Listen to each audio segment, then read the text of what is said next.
उसका सबसे पहला उदाहरण ये है। देखिए, मंडल कमीशन को वीपी सिंह ने अनाउंस किया था, लेकिन लागू हमने किया 92 में, जब नरसिम्हा राव जी हमारे मिनिस्टर थे, और 93 के अंदर अर्जुन सिंह जी ने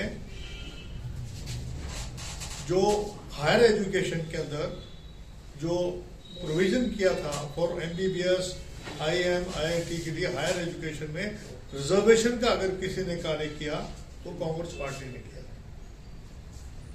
तो इम्प्लीमेंटेशन में चाहे मंडल कमीशन की बात हो, और सबसे पहले आंध्र प्रदेश में ओबीसी की रिजर्वेशन का कार्य हुआ था, और उससे पहले गुजरात में हुआ था, जब माधव राव सोलंकी जो थे वो हमारे मुख्यमंत्री हुआ करते थे।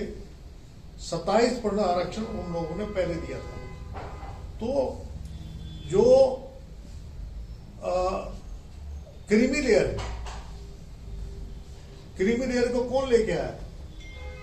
क्रीमी लेयर को ये सरकार लेके आई, जिसमें मंडल कमीशन में क्रीमी लेयर का कहीं जिक्र नहीं है। कोई उसमें as per Mandal commission there was no provision of creamy layer. लेकिन 8 लाख का मोदी जी लेके आए और 6 लाख का आपके हरियाणा सरकार लेके आई है। आप देखिए, 8 लाख के अंदर एक क्लर्क और एक पीएन का बच्चा भी आरक्षण नहीं ले सकता, जॉब में नहीं ले सकता। और तीसरा जो हमारे साथ अन्याय किया कि पंचायती राज इंस्टीट्यूशंस के अंदर हरियाणा में केवल 8%, वो भी बीसीए को दिया, 27% नहीं दिया। और बहुत सारे स्टेट्स हैं जहां पर इन्होंने ये कहकर सुप्रीम कोर्ट का हवाला देके या कोर्ट्स का हवाला देके, हाई कोर्ट का हवाला देके कि हमारे पास डाटा नहीं है, आप डाटा दीजिए। डाटा इनके पास था नहीं। तो मैं इनसे पूछना चाहता हूं कि 2011 का जो कास्ट सेंसस जो मोदी जी ने किया था, उसको आज तक उजागर क्यों नहीं किया? और 2022 में कास्ट सेंसस होना था, 2022 में कास्ट सेंसस होना था जातीय आधार पे, जिससे कि आर्थिक, सामाजिक, शैक्षणिक और जो पॉपुलेशन है उसके बारे में पता लगे। जब तक आपके पास डाटा नहीं होगा तो आपका आरक्षण आपका समाप्त कर देंगे। और 4 मार्च 2020 को सुप्रीम कोर्ट ने हमारा आरक्षण जो है समाप्त कर दिया, पंचायती राज में भी और हायर एजुकेशन में भी। हायर एजुकेशन में रीजन केवल एक ही था कि इनके पास डाटा नहीं था। तो सबसे ज्यादा अगर इंसल्ट किया या सबसे ज्यादा अगर नुकसान पहुंचाया ओबीसी का, ये कहते हैं मैं ओबीसी हूं। मैं कहता हूं किसी भी प्रकार से प्रधानमंत्री मोदी जी ओबीसी ना है ना थे। उनकी जो कर्म से आदमी ओबीसी होता है, कर्म से ओबीसी नहीं है। सिर्फ नाम से मोदी लिख दिया मैं भी तेली हूं, मैं ओबीसी हूं, लेकिन कर्म से ओबीसी नहीं है। मेरा ये साफ तौर पे उन पे आरोप है कि वो ओबीसी नहीं है। तीसरी बात ये कि इन्होंने ओबीसी डिपार्टमेंट अलग से क्यों नहीं बनाया? अगर ये ओबीसी के इतने हितैषी हैं तो ओबीसी का इन्होंने अलग से डिपार्टमेंट क्यों नहीं बनाया? जैसे एससी एसटी का अलग से डिपार्टमेंट होता है, तो इन्होंने वो क्यों नहीं किया? इन्होंने मध्य प्रदेश और महाराष्ट्र में पंचायती राज आरक्षण खत्म किया डाटा की वजह से। झारखंड में और छत्तीसगढ़ में, आप ये नोट कीजिए, झारखंड और छत्तीसगढ़ में 27% आरक्षण दिया, क्योंकि जब ईडब्ल्यूएस इन्होंने लागू कर दिया तो इंदिरा गांधी सानी का जो केस था कि 50% जो आरक्षण है उसको हम क्रॉस नहीं करेंगे, लेकिन जब ईडब्ल्यूएस कर दिया तो 60% हो गया। तो जब आपने कॉन्स्टिट्यूशन बेंच को एक सुप्रीम कोर्ट की 3 मेंबर बेंच ने उसको अंडरमाइन करके और आपने 10% ईडब्ल्यूएस दे दिया। तो ईडब्ल्यूएस में एससी, ओबीसी, एसटी, माइनॉरिटी को जगह क्यों नहीं दी? मैं इनसे पूछना ये चाहता हूं। दूसरा, झारखंड में और इसमें छत्तीसगढ़ के अंदर 27% आरक्षण दिया, असेंबली ने पास कर दिया, लेकिन गवर्नर लिए बैठा है अपने पास। तो गवर्नर किसका आदमी है? केंद्र का आदमी है। जितने भी ये राज्यपाल बने हुए हैं, चाहे महाराष्ट्र में सरकार गिराने की बात हो, चाहे मध्य प्रदेश में सरकार गिराने की बात हो, ये एक टूल है और ये सरकारी तंत्र के अंदर मिल चुके हैं। जो कॉन्स्टिट्यूशनल स्टेटस जो उनका होना चाहिए, उस कॉन्स्टिट्यूशनल स्टेटस का निर्वाह नहीं कर रहे हैं। और मैं पूछना चाहता हूं कि जब 60% हो गया तो 27% क्यों नहीं कर रहे? क्यों लिए बैठे हुए हैं? 4 महीने से दोनों लिए बैठे हुए हैं। मध्य प्रदेश में कमलनाथ जी ने 27% दिया आरक्षण। ये लिखिए आप, 27% दिया, उसको घटाकर शिवराज सिंह ने 14% कर दिया। तो कौन है ओबीसी विरोधी? कांग्रेस ओबीसी विरोधी है कि ये विरोधी है? दूसरा,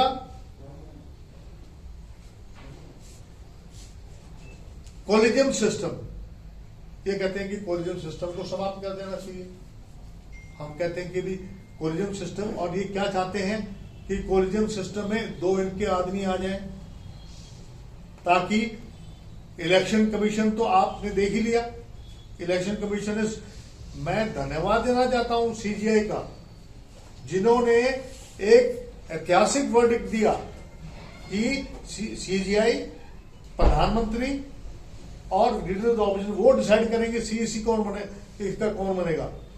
अब यहां पर जो है जुडिशियल कह रहे हैं कॉलेजियम सिस्टम ठीक नहीं है। मैं कहता हूं हाँ, ये बात बिल्कुल सही है कि जुडिशरी में ओबीसी, एसटी, माइनॉरिटी का हिस्सेदारी नहीं है, लेकिन क्या इनके 2 आदमी आने से क्या एससी, ओबीसी, एसटी, माइनॉरिटी को जगह मिल जाएगी?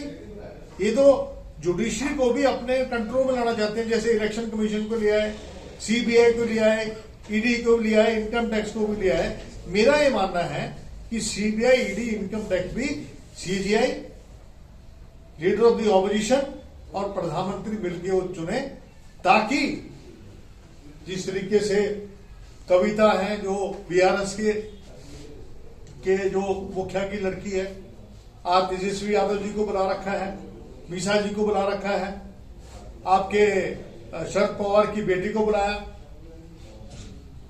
आपके जो अखिलेश जी को रोज उनको तलब कर लेते हैं, सिसोदिया जी को तलब कर लेते हैं। यानी कि क्या केवल विपक्ष में ही लोग भ्रष्ट हैं? अभी 6 करोड़ रुपए मध्य प्रदेश में एक मंत्री के यहां मिले, क्या किया ईडी ने? ईडी ने क्या किया? अभी देखिए, सबसे ताज्जुब की बात है कि ये अमृतपाल, क्या नाम है इसका?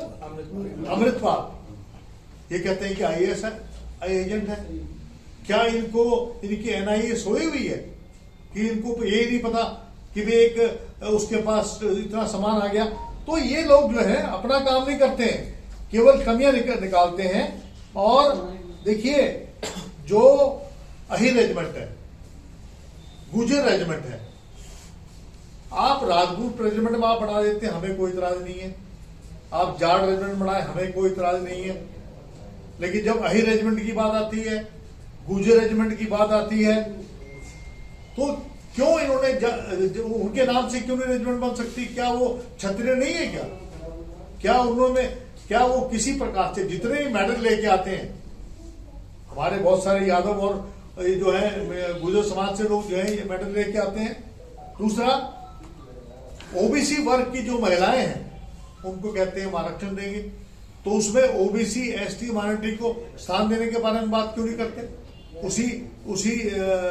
ये चाहते हैं कि 33% जो है वो केवल जो है जनरल कैटेगरी के लोग आ जाए।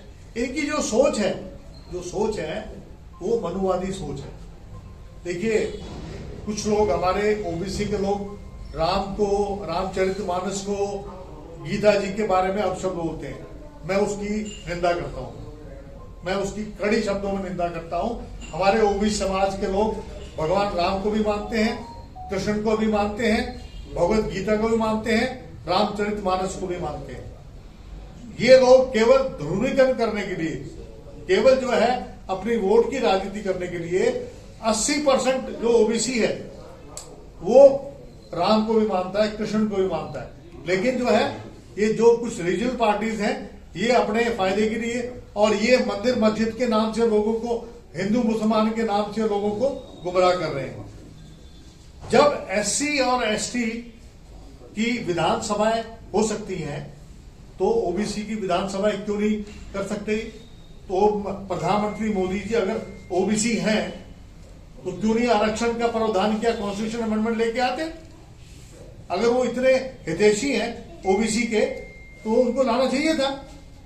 और राज्यपाल हैं, उपराज्यपाल हैं, राजदूत हैं, उसमें कितने ओबीसी के लोगों को इन्होंने स्थान दिया है? कितने लोगों को इन्होंने, हमारे 47 सेंट्रल यूनिवर्सिटीज हैं, आपको ताजुब होगा केवल 2 प्रोफेसर हैं, ओनली 2 प्रोफेसर। क्या हमें 27% आरक्षण का अधिकार नहीं है? उसको कहते हैं कि क्या करते हैं कि मार्क्स उनके अच्छे मार्क्स आते हैं रिटर्न में, इंटरव्यू में कम नंबर देके उनको बाहर कर देते हैं। और फिर उसके बाद ये सब हो रहा है, इसके ऊपर प्रमाण है लोगों के पास, लोगों ने मुझे प्रमाण दिए इस बात के। और प्राइवेट सेक्टर को आज ये निजीकरण क्यों कर रहे हैं? मैं प्रधानमंत्री मोदी से जानना चाहता हूं कि ये निजीकरण किस बात के लिए कर रहे हैं? ताकि ओबीसी का आरक्षण खत्म हो, एससी का आरक्षण खत्म हो, एसटी का आरक्षण खत्म हो। मैं आपको केवल आपके मैं 10 मिनट और लूंगा। मैं देखो अभी हमारी जो मीटिंग हुई थी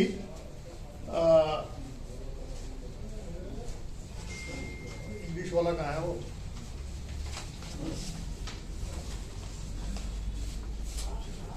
अभी मैं तो बोला था निकालने के लिए, इंग्लिश वाला कहाँ है?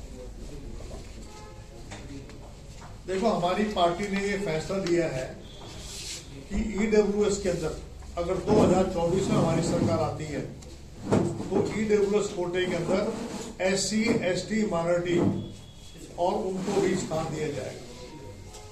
कास्ट सेंसस को हम लागू करेंगे 2024 में, हमारी गवर्नमेंट आती है तो कास्ट सेंसस को हम लागू करेंगे। ये हमारी पार्टी ने डिसाइड कर लिया।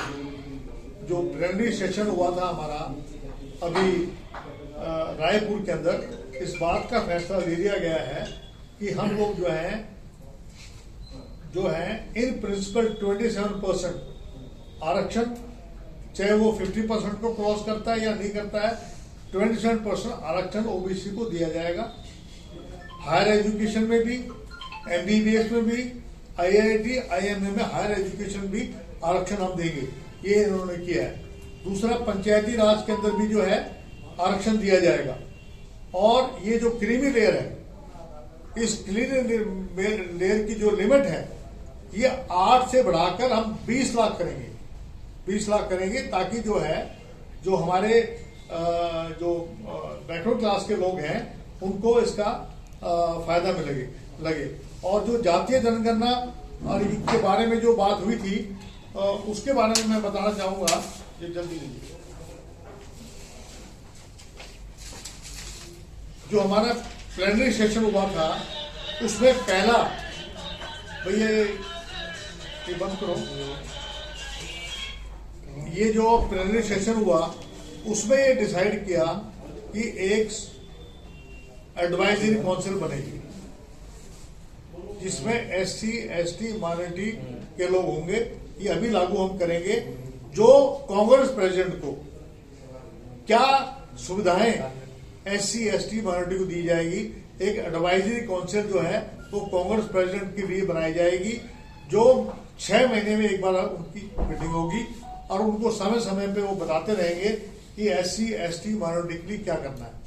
तो सबसे पहला काम तो हमने ये किया है अगर हमारी गवर्नमेंट 2024 में आती है।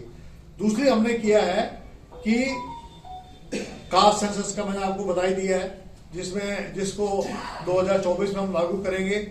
और एक ओबीसी डिपार्टमेंट हम अलग से बनाएंगे अगर हमारी सरकार बनती है, ताकि उसके लिए स्कीम वगैरह बने, ताकि उसके लिए बजट अलग से एलोकेट हो। जैसे हमारा ओबीसी डिपार्टमेंट महाराष्ट्र में बनाया, जब हमारी एनडीए की गवर्नमेंट थी तो वहां उन्होंने अलग से ओबीसी डिपार्टमेंट बनाया। यही बात मैंने अशोक गहलोत जी को कहा था, वो कहने लगे हम जल्दी करने वाले हैं। और प्राइवेट सेक्टर में इक्वल एक्सेस मिलेगा to SC, ST and minority and OBC, private sector में भी, क्योंकि ये प्राइवेटाइजेशन कर रहे हैं कि जिसको ये प्राइवेटाइज कर देंगे उसमें एससी, एसटी, माइनॉरिटी को उनको जो है एक्सेस मिलेगा, उनके लिए कुछ रिजर्वेशन की बात रखी जाएगी। उन्होंने ये भी हमने एक्सेप्ट कर लिया हमारे जो प्लेनरी सेशन ने कि जो रिजर्वेशन महिलाओं को मिलेगी 33%, उसमें एससी, एसटी और माइनॉरिटी के जो है उनका जितनी उनकी हिस्सेदारी है 33% के अंदर, जैसे 27% हमारा है, तो उसको अगर 100% मान लें हम 33% को, उसी अनुपात में 50% जो है वो इन लोगों को मिलेगा, उनको मिलेगी। तो ये नहीं होगा कि सिर्फ जो है अपर कास्ट के लोग चले जाएंगे उसमें। और 50% ऑफ द पोस्ट जो वर्किंग कमेटी में हो, जो आपके स्टेट आपकी जो गवर्नमेंट है, जो आपकी ब्लॉक में, उसमें 50% एससी, एसटी, माइनॉरिटी को पोस्ट दी जाएगी as PCC member, AICC member, उनको स्थान दिया जाएगा। ये कॉन्स्टिट्यूशनल अमेंडमेंट किया है कि जितने भी मैं आपको बात कह रहा हूं, ये जो प्लेनरी सेशन हुआ था उसमें ये फैसला लिया गया है। और ये भी कहा कि हम judicial service, Indian judicial service हम लागू करेंगे, जिसमें आईएएस की तर्ज में, जैसे नेट और पीजी का जो टेस्ट होता है नेट का, उसी प्रकार का टेस्ट होगा, जिसमें सेशन जैसे ऊपर तो नीचे तो हो ही रहे, उनसे ऊपर जो हाई कोर्ट में जो लोग आएंगे वो थ्रू ट्रांसपेरेंसी और एग्जामिनेशन के थ्रू आएंगे, ना कि इस सिस्टम से, जिस सिस्टम से आजकल आ रहे हैं, जो ये सिस्टम लाना चाह रहे हैं कि हम लागू कर देंगे, तो उसके लिए इंडियन जुडिशियल सर्विस हम लागू करेंगे।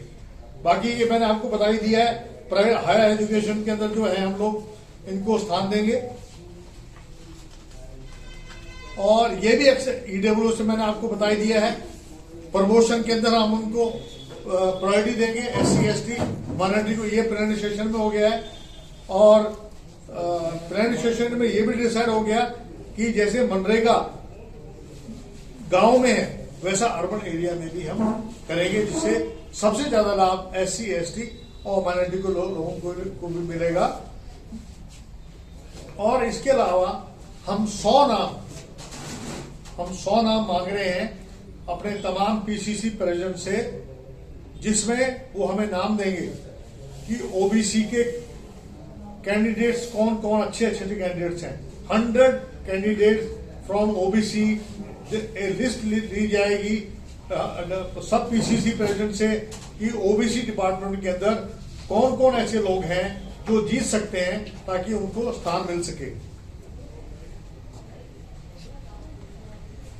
एक हमने लास्टली ये रेस किया है कि Bharat Ratna award should be given to Mahatma Jyotibai Phule, Savitribai Phule, BP Mandal, Ram Manohar Lohia, Karpoori Thakur. इन लोगों को हम लोगों ने ये फैसला किया है कि इनको जो है कम से कम जो है इनको भारत रत्न की उपाधि दी जाए। तो मेरा ये कहना है कि जब हमारे प्लेनरी सेशन में इतने फैसले ओबीसी के लिए हुए हैं, राहुल गांधी जी को केवल डर के मारे, उनकी पॉपुलैरिटी को देखो 30 दिन का उनके पास समय था, सस्पेंशन का पीरियड था, जिसमें वो अपील के लिए जा सकते थे। लेकिन स्पीकर को ऐसी क्या जल्दबाजी लग रही थी कि उनकी सदस्यता एक दिन में रद्द कर दी। तो ये तो अभी देखिए, प्रदीप कुमार थे हमारे एमएलए, थे हमारे पिंजौर से, कालका से, उनको इसी प्रकार से हाई कोर्ट ने उनकी सदस्यता, निचली कोर्ट ने उनकी सदस्यता समाप्त कर दी थी, और स्पीकर ने फटाफट जो उसकी सदस्यता खत्म कर दी। हाई कोर्ट ने स्टे दिया और उसकी सदस्यता वापस दी गई। तो जब कानूनी प्रतिक्रिया का भी आप पालन नहीं करते हैं, आपको जुडिशरी पे विश्वास नहीं है, जुडिशरी सिस्टम पे आप पे विश्वास नहीं है, राहुल गांधी से आखिर ऐसा कौन सा भय लग रहा है इनको कि उन्होंने क्या कहा था, अडानी और अंबानी के क्या रिश्ते हैं, उनको एनर्जी, ऑयल, माइंस, एयरपोर्ट, बंदरगाह में इनको क्यों, इनको सारा सामान, इनको सब कुछ कंट्रैक्ट क्यों दिए जा रहे हैं, जिस देश में जाते हैं वहां अडानी क्यों जाते हैं, क्यों ऑस्ट्रेलिया, श्रीलंका और अन्य देशों में प्रधानमंत्री जी की तरफ से सिफारिश गई कि अडानी जी को काम दिया जाए, उसका कोई सवाल नहीं था। और देखिए सुप्रीम कोर्ट ने 6 मेंबर कमेटी बना रखी है, जो अडानी के शेयर्स गिरे हैं उसके ऊपर अभी फैसला आना है, लेकिन भयभीत है। एक नौजवान से, जो 50 साल का नौजवान है, उससे इतने घबरा गए हैं कि इन लोगों को इतनी भी चिंता नहीं है। अरे भैया, लोकतंत्र की हत्या क्यों कर रहे हो?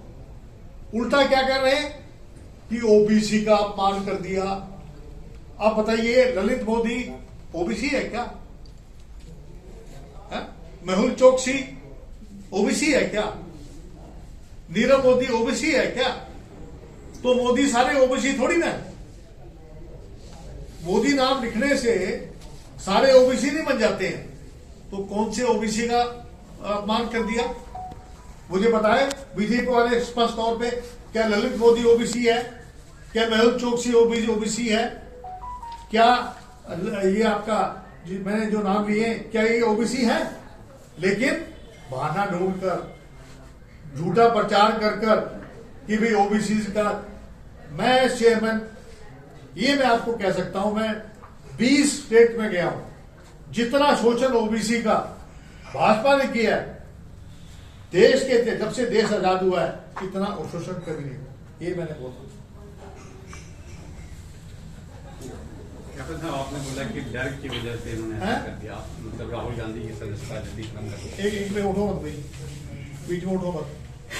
पर कानून में तो ऐसा प्रावधान है कि जैसे ही वो ऑर्डर आता है ऑटोमेटिकली सस्पेंशन 30 डेज का सस्पेंशन पीरियड था। He should have waited for 30 days. Suspension period दिया जज ने, ऑटोमेटिकली नहीं है। जब उसमें सस्पेंशन अगर नहीं दिया होता तब वो कर सकते थे। 30 डेज का सस्पेंशन पीरियड का स्पीकर ने वेट क्यों नहीं किया? आफ्टर ऑल जल्दबाजी क्या थी? जल्दबाजी केवल इस बार, बल्कि 3 मंथ्स तक का है। अगर जो जुडिशियल प्रोसेस है वो 3 मंथ्स का है, लेकिन यहाँ केवल 30 डेज का सस्पेंशन पीरियड दिया था। और वहां जो है, जो हमारे एमएलए थे प्रदीप, वहां तो सस्पेंशन पीरियड भी नहीं था, उसके बावजूद उसकी सदस्यता बहाल कर दी।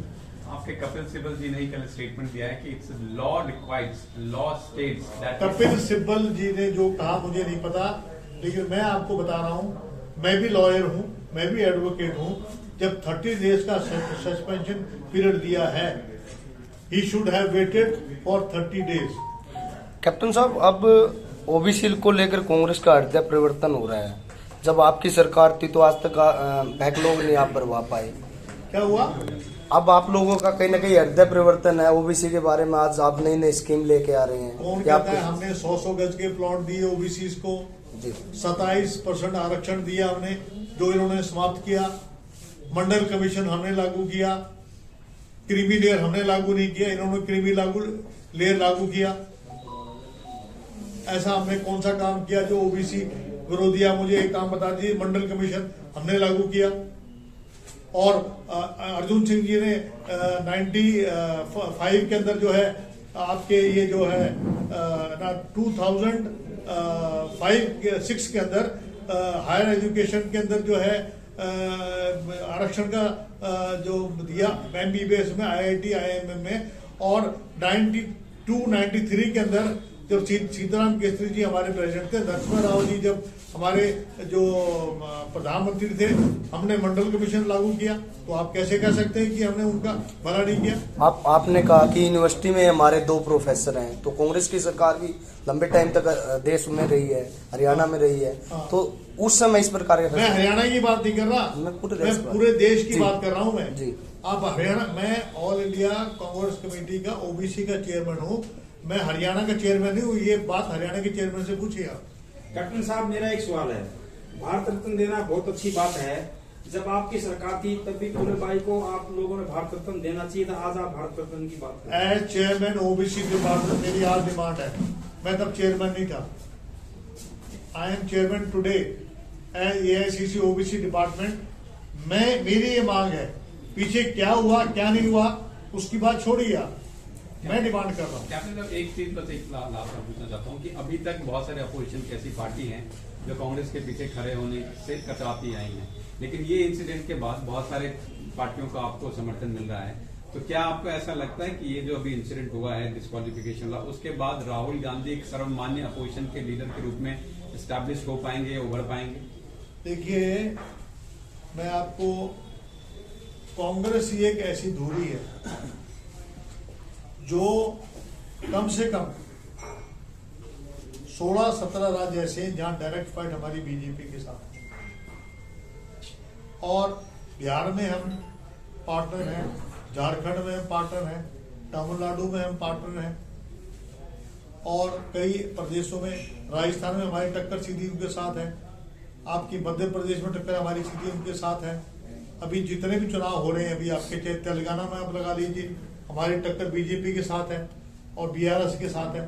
तो कांग्रेस के बगैर राहुल गांधी जी ने कभी ये नहीं कहा मुझे प्रधानमंत्री बनना है, वो तो केवल ये कह रहे हैं कि विपक्ष इकट्ठे हो, और तमाम आज एनसीपी के नेता, इवन जो है केजरीवाल ने भी ये माना है कि गलत हुआ है, तो जो गलत को अगर गलत कह रहे हैं उसको हम वेलकम करते हैं।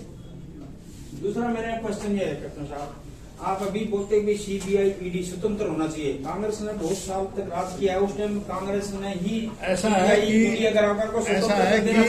ये जो 2 साल का जो पीरियड का था, ये जो कानून जो है कांग्रेस पार्टी लेके आई थी, जिसमें लालू प्रसाद जी डिस्क्वालीफाई हुए थे, आपको याद होगा, लेकिन आपने देखा कि उन्होंने इस एक्ट का दुरुपयोग करके और राहुल गांधी जी को क्या मुझे मीटिंग में जाना है। हरियाणा से जुड़ी खबरों की तह तक जाने के लिए सब्सक्राइब करें खबर तहलका, बेल आइकन को प्रेस करें।